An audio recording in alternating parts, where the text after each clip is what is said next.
Doctor Rajendra Prasad यांच्याविषयी काही दोन शब्द सांगते ते तुम्ही शांत चित्ताने ऐकून घ्यावे अशी मी विनंती करते. डॉक्टर राजेंद्र प्रसाद यांचा जन्म 3 डिसेंबर 1884 रोजी बिहार राज्यातील जिरदी या खेड्यात झाला.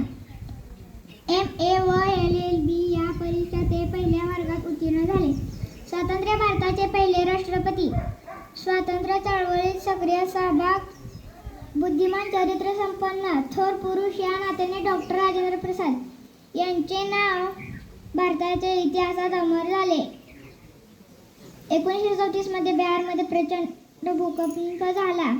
राजेंद्र बाबूंनी जनतेची सेवा केली. राजेंद्र प्रसाद कायदेपंडित होते. संविधान सभेचे अध्यक्ष होते. त्यांच्या नेतृत्वाखाली भारताचे संविधान तयार झाले.